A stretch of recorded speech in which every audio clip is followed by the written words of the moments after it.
ముఖ్యమంత్రి రేవంత్ రెడ్డి గారికి రైతుల పరంగా దండాలండి. నేను ఒక గ్రామానికి చెందిన తాజా మాజీ సర్పంచ్ని సార్. మా గ్రామంలో 130 మంది రైతులు 2 లక్షల లోపు ఉన్నవారు, 2 లక్షలు పైబడిన వారు ఉన్నారండి.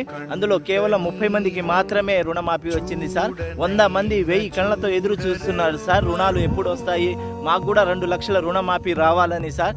మీకు ఏ ప్రపంచ మేధావి మీకు సలహాలు సూచనలు ఇచ్చి 2 లక్షలు పైబడినవి కట్టుకోవాలని ఏ మేధావి చెప్పిండో మాకు తెలియదు కానీ సార్, మా ఊర్లో ఒక్కొక్క రైతుకి 2,80,000, 90,000, 3 లక్షలు ఉన్న రైతులు కూడా ఉన్నారు సార్. ఈ టైంలో పెట్టుబడి టైంలో 300 రూపాయలు దొరకక యూరియా కట్ట తీసుకోరాలేని పరిస్థితులు ఉన్నటువంటి రైతులు ఉన్నారు సార్. అలాంటిది మీరు 80,000-90,000 ఎక్కడి నుంచి తీసుకొచ్చి మీకు మళ్ళీ కడతారో ఒక్కసారి మీరు ఆలోచన చేయండి సార్. ఈ నిర్ణయాన్ని మీరు ఉపసంహరించుకోండి సార్. ఎందుకంటే ఏ ఒక్క రైతు కూడా సంతోషంగా లేరు సార్. 100 మందిలో 30 మందికి వస్తే 70 మంది రైతులు ఎదురు చూస్తున్నారు సార్. కళ్ళలో నీళ్లు వస్తున్నాయి